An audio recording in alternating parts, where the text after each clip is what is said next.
ನಮಸ್ಕಾರ ಸ್ನೇಹಿತರೆ, ನಾನಿವತ್ತು ಬರಗೂರಿನ ಪಕ್ಕ ಕದ್ರಳ್ಳಿಯ ಒಂದು ರೈತರ ಜಮೀನಿನಲ್ಲಿದ್ದೀನಿ. ಯಾಕಪ್ಪ ಬಂದೆ ಅಂತಂದರೆ ಇಲ್ಲಿ ಒಂದು ವಿಶೇಷ ಅಂದರೆ ನಮಗೆಲ್ಲ ವಿಶೇಷನೇ. ಯಾಕಂದರೆ ಬರದ ನಾಡು ನಮ್ಮ ಶಿರಾ ತಾಲೂಕು. ಬರದ ನಾಡಲ್ಲಿ ಏನಪ್ಪ ಅಂತಂದರೆ ಒಂದು ಏನು ಫ್ರೂಟ್ಸನ್ನು ಬೆಳೆಯೋಕ್ಕಾಗಲ್ಲ. ನಮ್ಮ ಅಂದರೆ ತುಂಬ ಕಷ್ಟ. ಅಂದರೆ ಬಿಸಿಲು ಜಾಸ್ತಿ, ಆಮೇಲೆ ಮಳೆ ಕಡಿಮೆ, ಈ ಥರ ಎಲ್ಲ ಇರುತ್ತೆ. ಈಗ ನಾನು ಗಿಡ ಪಕ್ಕ ನಿಂತಿದ್ದೀನಿ. ಇದು ಆಪಲ್ ಗಿಡ. ಇದು ನೇಪಾಳ ಆ ಕಡೆ ಸೈಡು ಅಂದರೆ ಕೋಲ್ಡ್ ವಾತಾವರಣದಲ್ಲಿ ಬೆಳೀತಾ ಇದ್ದದ್ದನ್ನು ನಾವು ನೋಡಿದ್ವಿ ಮತ್ತು ನಾವು ಕೇಳಿದ್ವಿ. ಇತ್ತೀಚೆಗೆ ನಮ್ಮ ತಾಲೂಕಲ್ಲೂ ಸಹ ಬೆಳೆಯೋದಕ್ಕೆ ಶುರು ಮಾಡಿದ್ದಾರೆ ರೈತರು. ನಾನಿವತ್ತು ಆ ರೈತರನ್ನ ಮಾತಾಡಿಸ್ಬೇಕು ಅಂತ ಬಂದಿದ್ದೀನಿ. ನೋಡೋಣ ಈ ಬೆಳೆ ಬಗ್ಗೆ ಅವರು ಐಡಿಯಾ ಯಾವ ಥರ ಬಂತು ಅವ್ರಿಗೆ, ಮುಂದೆ ಮಾರ್ಕೆಟ್ ಯಾವ ಥರ, ಮತ್ತು ಗಿಡ ಎಲ್ಲಿ ತಂದರು, ಮತ್ತು ಯಾವ ರೀತಿ ಅದನ್ನು ಮೇಂಟೈನ್ ಮಾಡ್ತಾ ಇದ್ದಾರೆ ಅಂತ ಹೇಳ್ಬಿಟ್ಟು ಅವ್ರನ್ನ ಸಂಪೂರ್ಣವಾಗಿ ಪರಿಚಯ ಮಾಡಿಕೊಡ್ತಾ ಇದ್ದೀನಿ. ನೋಡೋಣ ಬನ್ನಿ. ಅಣ್ಣ ನಮಸ್ತೆ. ನಮಸ್ಕಾರ. ನಿಮಗೆ ನಾನು ಖುಷಿ ಪಡ್ತಾ ಇದ್ದೀನಿ. ಯಾಕೆ ಅಂತಂದರೆ ನಮ್ಮ ಊರಲ್ಲಿ ನಾವು ಇದನ್ನ ಸ್ವರ್ಗ, ಯಾಕಂದರೆ ಇದನ್ನ ನೋಡೋದೇ ಇಲ್ಲ ನಾವು. ಯಾಕಂದರೆ ಜಮ್ಮು ಕಾಶ್ಮೀರಕ್ಕೆ ಮತ್ತು ನೇಪಾಳಕ್ಕೆ ಹೋಗ್ಬೇಕಾಯ್ತು ಈ ಆಪಲ್ ಗಿಡ ನೋಡಬೇಕು ಅಂತಂದರೆ. ಇವತ್ತು ಬರಗೂರಿನ ಪಕ್ಕನೇ ಬೆಳೆದಿದ್ದೀರಾ. ನಮ್ಮ ಆಡಿಯನ್ಸ್ ಹೆಸರು ಹೇಳಿ ಫಸ್ಟ್. ಇಲ್ಲಿ ನಾವು ಶಿರಾ ತಾಲೂಕು ಕದ್ರಹಳ್ಳಿ. ಇಲ್ಲಿ ನಮ್ಮ ಹೆಸರು ತಿಪ್ಪೇರದ್ರ ಅಂತ. ಈ ನಾವು ಯೂಟ್ಯೂಬಲ್ಲಿ ನೋಡ್ಕೊಂಡು ಈ ಗಿಡ ತಂದಿದ್ದು ಚಿಕ್ಕಬಳ್ಳಾಪುರದ ಹತ್ರ ಪೆರೇಸಂದ್ರ. ಓಕೆ, ನೀವು ಆಪಲ್ ಬೆಳಿಬೇಕು ಅಂತ ಹೆಂಗ್ ಐಡಿಯಾ ಬಂತು ನಿಮ್ಗೆ? ನಾವು ಯೂಟ್ಯೂಬಲ್ಲಿ ನೋಡ್ಕೊಂಡೆ ನಮ್ಗೆ ಐಡಿಯಾ ಬಂದಿದ್ದು. ಅಂದ್ರೆ ಇಲ್ಲಿ ಬೆಳಿಬಹುದು ಅಂತ, ಇಲ್ಲಿ ಬೆಳಿಬಹುದು ಅಂತ ಅವ್ರು ತೋರಿಸ್ಕೊಟ್ಟಿದ್ಕಾಗಿನ ನಾವು ಇಲ್ಲಿ ಬೆಳಿಬಹುದು ಅಂತಂದು ನಾವು ತಂದು ಅದನ್ನ ಯೂಟ್ಯೂಬಲ್ಲಿ ನೋಡ್ಕೊಂಡು ನಾವೇ ಸುಮಾರು ಒಂದ್ 2-3 ಕಡೆ ನೋಡಿವಿ. ಅಲ್ಲಿ ಯಾಕೆ ಸಕ್ಸಸ್ ಆಗ್ಲಿಲ್ಲ. ಈ ಕಡೆ ಚಿಕ್ಕಬಳ್ಳಾಪುರದ ಹತ್ರ ಪೆರೇಸಂದ್ರ, ಅಲ್ಲಿ ಚಕ್ರಪಾಣಿ ಯಾದವ್ ಅಂತ ಇದ್ರು. ಅಲ್ಲಿ ಹೋಗಿ ಅವ್ರನ್ನೇ ನೇರವಾಗಿ ಕಾಂಟ್ಯಾಕ್ಟ್ ಮಾಡಿ ಅಲ್ಲಿದ್ದಲ್ಲೇನೆ ತಗೊಂಬಂದ್ವಿ ಗಿಡನ. ಹೋಗಿ ಅಲ್ಲೇನೆ ನೇರವಾಗಿ ಅವ್ರನ್ನ ಕಾಂಟ್ಯಾಕ್ಟ್ ಮಾಡ್ಕೊಂಡು ಇವು 300 ರೂಪಾಯಿ ಒಂದ್ ಸುಸಿ. ಅಂದ್ರೆ ನಿಮ್ಗೆ ಇದು ಅನುಭವ ಇತ್ತ? ಫಸ್ಟ್ ಅನುಭವ ಏನಿಲ್ಲ, ಯೂಟ್ಯೂಬ್ ಅಲ್ಲಿ ನೋಡ್ಕೊಂಡೆ, ಮೊಬೈಲ್ ಅಲ್ಲಿ ಯೂಟ್ಯೂಬ್ ನೋಡೇನೆ ಅನುಭವ. ನಾವು ಇಲ್ಲಿ ಬೆಳಿಬಹುದು, ನಾವು ಏನಾನ ಒಂದ್ ಸಾಧನೆ ಮಾಡ್ಬೇಕು ಹೊಸದಾಗಿ ಅಂತ ಸಾಧನೆ ಮಾಡಿದ್ವಿ. ಒಂದ್ ನಿಮಿಷ ಸ್ನೇಹಿತರೆ, ಈಗ ನೀವು ಅವ್ರ ಮಾತು ಹೇಳೋದಕ್ಕೆ ಕೇಳಿದ್ರೆ ಯೂಟ್ಯೂಬ್ ನೋಡ್ಕೊಂಡೆ ನಾನು ಇದನ್ನ ಐಡಿಯಾ ತಗೊಂಡೆ ಅಂತ ಹೇಳಿದ್ರು. ಸೋಷಿಯಲ್ ಮೀಡಿಯಾ ಯಾವುದಕ್ಕೆ ಯೂಸ್ ಆಗುತ್ತೆ ಅಂತ ಹೇಳ್ಬಿಟ್ಟು ಕೆಲವರು ನೋಡ್ತಾ ಇದ್ದೀರಾ. ಜಾಸ್ತಿ ಹೆಚ್ಚಾಗಿ ಸೋಷಿಯಲ್ ಮೀಡಿಯಾ ಯೂಸ್ ಆಗ್ತಾ ಇರೋದಕ್ಕೆ ಕೆಟ್ಟದಕ್ಕೆ ಯೂಸ್ ಮಾಡ್ಕೊತಾ ಇದ್ದಾರೆ. ಆದರೆ ನಮ್ಮ ರೈತ ಒಳ್ಳೇದನ್ನ ನೋಡಿ ಒಳ್ಳೇದಕ್ಕೆ ಯೂಸ್ ಮಾಡ್ಕೊಂಡು ಅವರು ಒಬ್ಬ ಮಾದರಿ ಆಗ್ತಾ ಇದ್ದಾರೆ. ಅದು ಸೋಷಿಯಲ್ ಮೀಡಿಯಾದ ಒಂದು ಪವರ್ ಅಂತ ಹೇಳ್ಬೋದು. ಇದನ್ನ ನೀವು ಯೂಟ್ಯೂಬಲ್ಲಿ ನೋಡಿದ್ರಿ ಅಂತ ಹೇಳಿದ್ರಿ. ಯೂಟ್ಯೂಬಲ್ಲಿ ನೋಡಿ ನಿಮ್ಗೆ ಈ ಗಿಡ ಹಾಕ್ಬೇಕು ಅಂತ ಹೇಳ್ಬಿಟ್ಟು ಹೆಂಗ್ ಮನ್ಸ್ ಬಂತು? ಅಂದ್ರೆ ಯಾರಾದ್ರೂ ಒತ್ತಾಯ ಮಾಡಿದ್ರ? ಯಾರು ಒತ್ತಾಯ ಮಾಡಿಲ್ಲ ಸರ್. ನಾವು ಯೂಟ್ಯೂಬ್ ಅಲ್ಲಿ ನೋಡ್ಕೊಂಡು ನಮ್ಮ ರೈತರು ಬೆಳೆದಿರೋದ ನಾವೂನು ಯಾಕೆ ಇಲ್ಲಿ ನಮ್ ಸೈಡ್ ಬೆಳಿಬಾರ್ದು? ಅವ್ರು ಈ ಸೈಡ್ ಇಲ್ಲಿ ಮಸ್ತಾಗಿ ಬೆಳೆದಿದ್ದಾರೆ. ನಮ್ಮ ತುಮಕೂರು ಡಿಸ್ಟಿಕ್ ನಲ್ಲಿ ಆ ಕಡೆ ಬೆಳೆದಿದ್ದಾರೆ. ಈ ಬೆಂಗಳೂರು ಹತ್ರ ಒಬ್ರು ಬೆಳೆದಿದ್ದಾರೆ. ಅದನ್ನೆಲ್ಲ ನಾವು ನೋಡ್ಕೊಂಡು ಮೊಬೈಲ್ ಅಲ್ಲೇ ಯೂಟ್ಯೂಬ್ ಅಲ್ಲೇ ನೋಡ್ಕೊಂಡು ಅವ್ರು ಬೆಳೆದಿದಾರಲ್ಲ, ನಾವು ಅದೇ ತರ ಬೆಳಿಬಹುದಲ್ಲ, ನಾವು ಶ್ರಮ ಮಾಡೋಣ ಹೊಸದಾಗಿ ಅಂತಂದು ಇದನ್ನ ನಾವು ಮೊಬೈಲ್ ಅಲ್ಲಿ ನೋಡ್ಕೊಂಡೇನೆ ಸರ್ಚ್ ಮಾಡಿರೋದು. ಅಂದ್ರೆ ಈಗ ಯೂಟ್ಯೂಬ್ ಅಲ್ಲಿ ನೋಡಿದ್ರಿ ಅಂತ ಹೇಳಿದ್ರಿ. ಯೂಟ್ಯೂಬ್ ಅಲ್ಲಿ ನಾನು ಒಂದು ಕ್ವಶನ್ ನನಗೆ ಅರ್ಥ ಆಗ್ತಿಲ್ಲ. ಅಂದ್ರೆ ನಿಮ್ಮ ಆನ್ಸರ್ ಆಪಲ್ಲೇ ಬೆಳಿಬೇಕು ಅಂತ ಯಾಕೆ ಮನ್ಸಾಯ್ತು ಅಂತ. ಅಂದ್ರೆ ನಾನ್ ಕೇಳ್ತಾ ಇರೋದು, ಈಗ ಯೂಟ್ಯೂಬ್ ಅಲ್ಲಿ ಬಹಳ ಫ್ರೂಟ್ಸ್ ಬರ್ತವೆ, ಅದ್ರ ಆಪಲ್ ಮೇಲೆ ಮನ್ಸು ಯಾಕೆ ಮಾಡಿದ್ರಿ ಅಂತ. ಮೇಂಟೆನೆನ್ಸ್ ಕಮ್ಮಿ ಇರುತ್ತೆ. ಇದು ಮೇಂಟೆನೆನ್ಸ್ ಕಮ್ಮಿ. ನೀರಿಗೂ ಈ ಗಿಡಕ್ಕೂ ವೈರಿ. ನೀರು ಎಷ್ಟು ಪ್ರಮಾಣದಲ್ಲಿ ಬಿಡ್ಬೇಕು ಅಷ್ಟೇ ಪ್ರಮಾಣದಲ್ಲಿ ಇದಕ್ಕೆ ನೀರ್ ಬಿಡ್ಬೇಕು. ಜಾಸ್ತಿ ನೀರ್ ಬಿಡಂಗಿಲ್ಲ. ಔಷಧಿ ಏನ್ ಜಾಸ್ತಿ ಹೊಡೆಯಂಗಿಲ್ಲ, ಏನಿಲ್ಲ. ಇಕ್ಕುವಾಗ ಒಂದ್ ಸ್ವಲ್ಪ ಕಾಸ್ಟ್ಲಿ ಆಗುತ್ತೆ. ಬಿಟ್ರೆ ಬೇರೆ ಟೈಮ್ನಾಗ ಇದಕ್ಕೇನು ಜಾಸ್ತಿ ಒತ್ತಡ ಬಿಡಲ್ಲ. ಈಗ ದಾಳಂಬ್ರೆ ಅವೆಲ್ಲ ಬೇರೆ ಫ್ರೂಟ್ಸ್ ಅವೆಲ್ಲನ ಜಾಸ್ತಿ ರೋಗ ಬರ್ತವೆ, ಅವಕ್ಕೆಲ್ಲ ಔಷಧಿ ಜಾಸ್ತಿ ಬೇಕಾಗುತ್ತೆ. ಹಂಗಾಗಿ ಇದಕ್ಕೇನು ಅಷ್ಟೊಂದೇನು ಬೇಕಿಲ್ಲ. ಇದು ಫಸ್ಟ್ ನೀವು ಸರ್ಚ್ ಮಾಡಿದ್ದು ಎಲ್ಲಿ? ನಮ್ಮ ಶಿರಾದಲ್ಲಿ ಏನೋ ಸರ್ಚ್ ಮಾಡೋದ ಅಥವಾ ಬೇರೆ ಡಿಸ್ಟಿಕ್ ಹೋಗಿದ್ರ?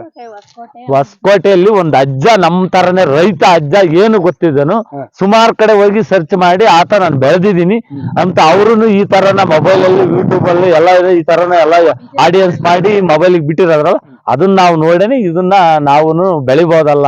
ಆತ ಅಜ್ಜನೇ ಏನು ಗೊತ್ತಿಲ್ದಾರ ಬೆಳೆದಾರಲ್ಲ, ನಾವು ಯಾಕೆ ಬೆಳಿಬಾರ್ದು? ನಾವು ನಾವು ಒಂದು ಹೊಸದಾಗಿ ನಮ್ಮ ಏರಿಯಾದಾಗ ಬೆಳಿಬೇಕು ಅಂತ ಬೆಳೆದಿದ್ವಿ. ಇದು ರೈತರಿಗೆ ಯಾವುದೇ ರೀತಿಯಾಗಿರ್ತಕ್ಕಂಥ ಮೋಸ ಇಲ್ಲ. ಒಟ್ಟಿಗೆ ಏನಪ್ಪಾ ಅಂದ್ರೆ ಗಿಡ ನೀಟಾಗಿ ಇಕ್ಕಬೇಕು, ನೀರ್ ಜಾಸ್ತಿ ಬಿಡದಂಗೆ ಬೆಳೆಸ್ಕೊಂಡ್ರೆ ರೈತರಿಗೆ ಭಾರಿ ಅನುಕೂಲ, ಖರ್ಚು ಜಾಸ್ತಿ ಇರಲ್ಲ. ಇದಕ್ಕೆ ಔಷಧಿ ಏನಾದ್ರು ಹೊಡಿಬೇಕು.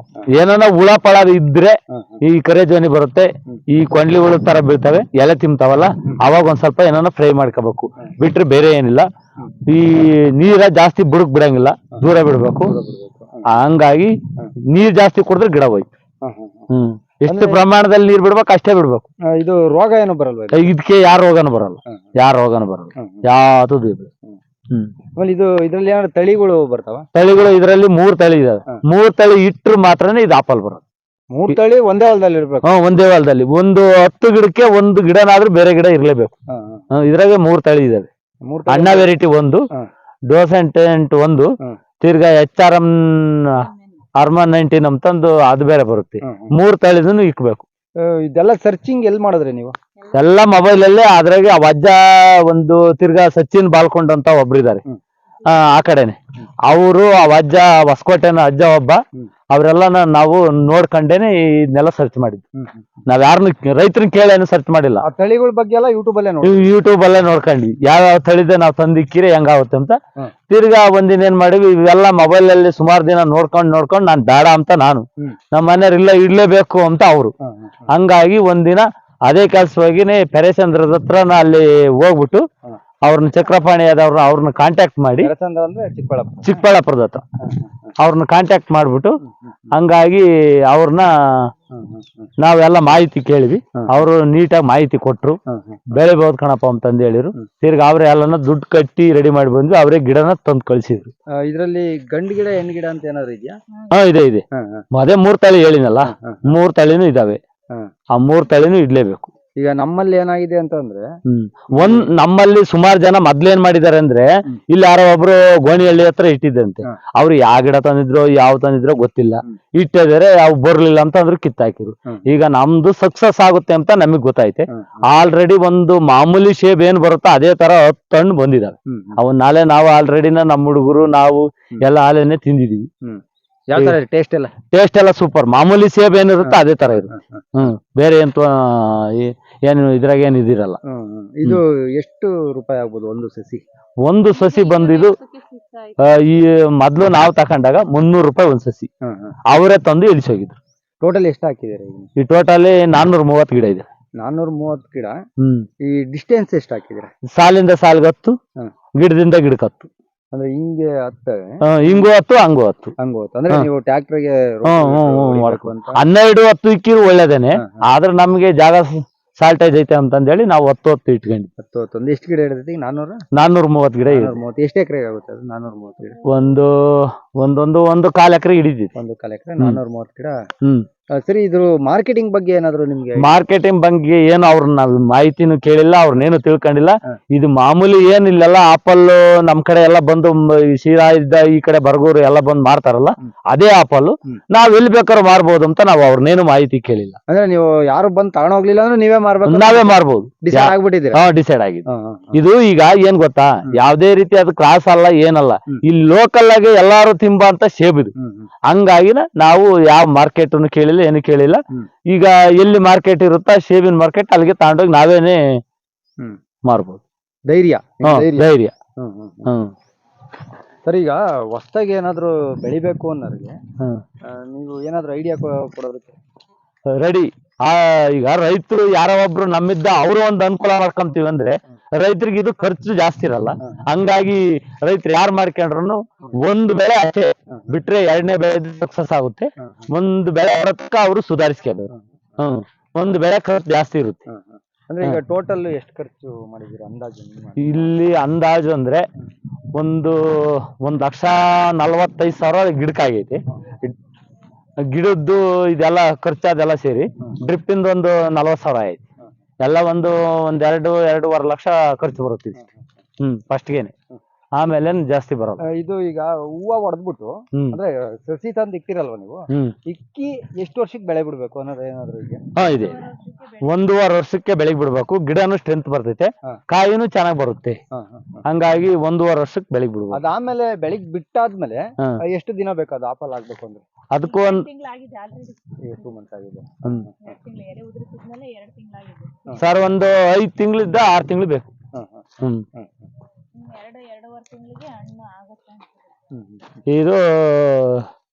ಇದು ಡೋಸೆಂಟ್ ಅಂತ. ಇದು ಹಣ್ಣು ಬಹಳ ರುಚಿಯಾಗಿರುತ್ತೆ. ಇದು ಈ ತರ ಈ ಮಳ್ಮಳ್ ಶೇಬು ಅಂತ ಅಂದು ಮಾರ್ತಾರಲ್ಲ ಕೆಲವರು, ಆ ತರ ಹಣ್ಣಿದು ಬಹಳ ರುಚಿಯಾಗಿರುತ್ತೆ. ಡೋಸೆಂಟ್ ಅಂತ.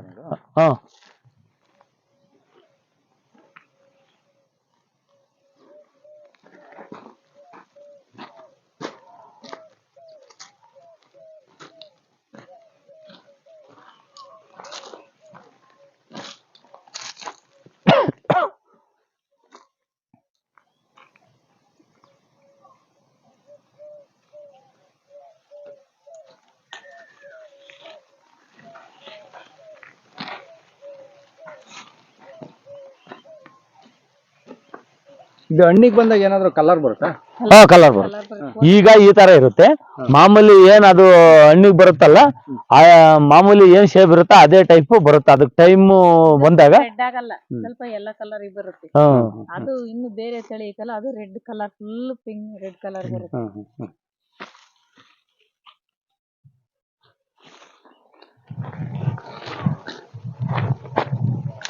ಇದು ಹೂವನ ಇದು? ಅದು ಹೂವ, ಅದೇ ಹೂವ. ಆ ತರನೇ ಇದೆಲ್ಲ ಕೊಂಬೆ ಎಲ್ಲ ಹೂವ ಬರುತ್ತೆ. ದಾಳಂಬ್ರೆ ಹೂಗಿಂತೂ ಅತಿ ಹೆಚ್ಚಿನದಾಗಿ ಹೂವು ಬರುತ್ತೆ. ಇಲ್ಲಿ ಒಂದು ಚಿಕ್ಕದೊಂದು ಗಿಡ ಐತೆ, ಅಣ್ಣ ವೆರೈಟಿ ಅಂತಂದು. ಅದು ಕಮ್ಮಿ ಅಂದ್ರೆ ಒಂದು ಹೆಚ್ಚು ಕಮ್ಮಿನ ಒಂದು 35 ಕಾಯಿ ಹಿಡ್ಕೊಂಡಿದೆ ಅದು. 35 ಕಾಯಿ ಹಿಡ್ದೈತಿ. ಈಗ ಇಲ್ಲಿ ಐತಿ ನೋಡಿ, ಇದು ಇದು ಅಣ್ಣ ವೆರೈಟಿ ಅಂತ. ಇದು ಸುಮಾರು ಒಂದು 35ರಿಂದ 40 ಕಾಯಿ ಹಿಡ್ದೈತಿ. ಇದು ಗಿಡ ಸ್ಟ್ರೆಂತ್ ಇಲ್ಲ. ಮುಂದೆ ಕೊನೆಗೆ 10 ಕಾಯಿ ಹಿಡಿದೈತಿ.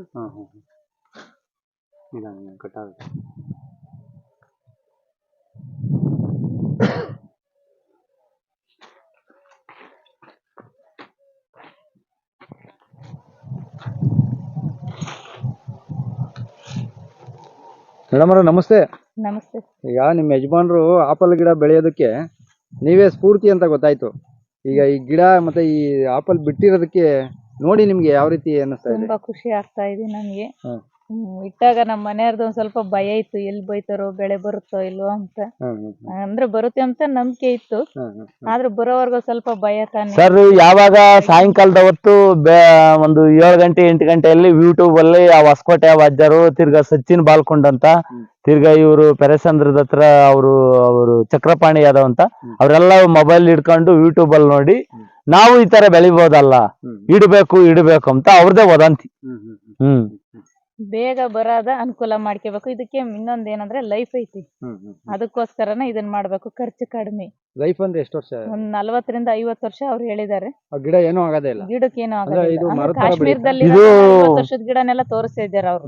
ಹಂಗಾಗಿ ಇದು ಏನಪ್ಪಾ ಅಂದ್ರೆ ನಮ್ಮ ಈ ಬರದ ನಾಡಿನಲ್ಲಿ ಇದು ಯಾವ ತರನ ಇದು ಈ ಕಡ್ಡಿ ಇದು ಕ್ರಾಸ್ ಕಡ್ಡಿ ನಮ್ಮ ಏರಿಯಾಕ್ಕೆ ಹೊಂದ್ಕೊಂಡು ಇದು ಆಪಲ್ ಬಿಡ ಅಂತ ಕ್ರಾಸ್ ಮಾಡಿದ್ದಾರೆ.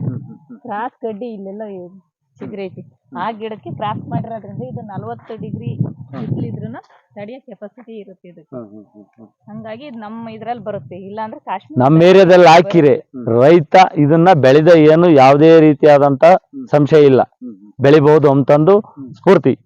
ಇವತ್ತು ನಮಗೂ ಒಂದು ಖುಷಿ ಆಗ್ತಾ ಐತೆ, ಈ ತರ ಬರ್ತೈತಲ್ಲ ಅಂತ. ನಾವೇನು ಊಹೆ ಮಾಡಿರಲಿಲ್ಲ ಈ ತರ ಬರುತ್ತೆ ಅಂತನ.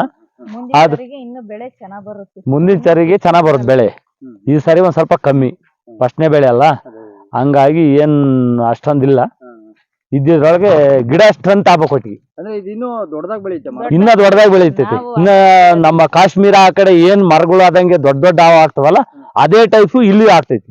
ರೈತ ಮನಸ್ಸು ಮಾಡಿದ್ರೆ ಯಾವ್ದನ್ನು ಕಾಶ್ಮೀರದಾಗ ಬೆಳೆಯೋದು ಇಲ್ಲೇ ಬೆಳಿಬಹುದು.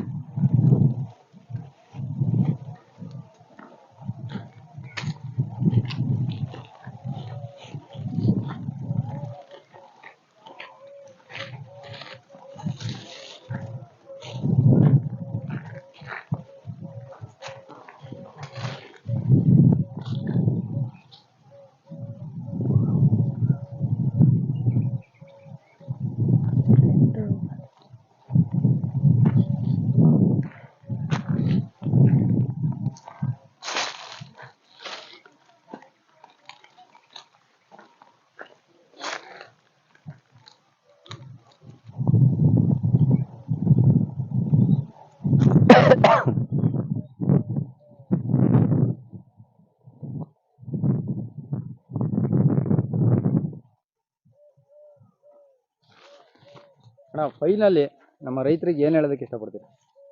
ನಮ್ಮ ರೈತರಲ್ಲಿ ಏನು ಮನವಿ ಅಂದ್ರೆ, ಇದು ಇಡುವಾಗೆ ಒಂದ್ ಸ್ವಲ್ಪ ಖರ್ಚು ಜಾಸ್ತಿ ಬರುತ್ತೆ ಎಲ್ಲಾ ಬೆಳೆಗಿಂತೂನು. ಈ ಗಿಡಕ್ಕೆ ಕ್ರಾಸ್ ಮಾಡಿರ್ತಾರೆ ಕಡ್ಡಿನ, ಹಂಗಾಗಿ ಇದನ್ನ ಕಟ್ ಮಾಡಿ ತೆಗಿಬೇಕು ನಾವು. ಸಿಗುತ್ತೆ ಇದು, ಇದನ್ನ ಕಟ್ ಮಾಡಿ ತೆಗಿಬೇಕು. ಇಲ್ಲಿ ಬುಡದಾಗೆ ಕ್ರಾಸ್ ಆಗಿರುತ್ತೆ.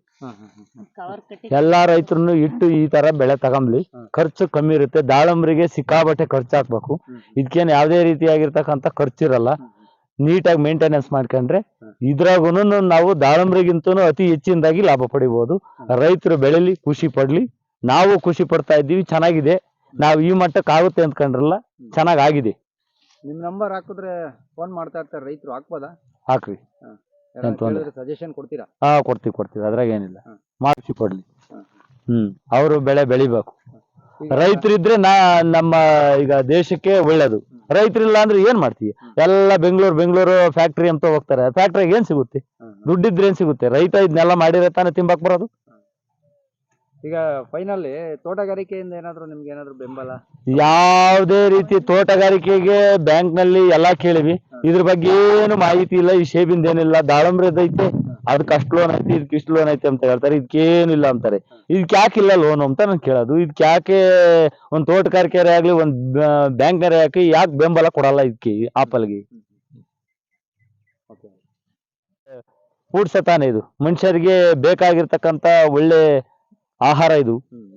ಏನು ಒಂದು ತರ ಹುಷಾರಿಲ್ದವ್ರಿಗೆ, ಏನೇ ಅವ್ರಿಗೆ ಸಮಸ್ಯೆ ಇದ್ದವ್ರಿಗೆ ಒಂದು ಹಣ್ಣು ತಿಂದ್ರು ಬಹಳ ಅವ್ರಿಗೆ ಸುಮಾರು ಶಕ್ತಿ ಬಂದಂಗ ಆಗುತ್ತೆ. ಆಪಲ್ ತಿನ್ನಿ ಅಂತ ಹೇಳ್ತಾರೆ ಡಾಕ್ಟರ್ಗಳೇ ಹೇಳ್ತಾರಲ್ಲ ಆಪಲ್ ತಿನ್ರಿ ಅಂತ. ಇದಕ್ಕೆ ಯಾಕೆ ಒಂದು ಇವರು ಒಂದು ಕೇಂದ್ರ ಸರ್ಕಾರದಿದ್ದಾನ ಒಂದು ಯಾಕೆ ಇದಕ್ಕೆ ಒಂದು ರೈತರಿಗೆ ಬೆಂಬಲ ಕೊಡಬಾರ್ದು?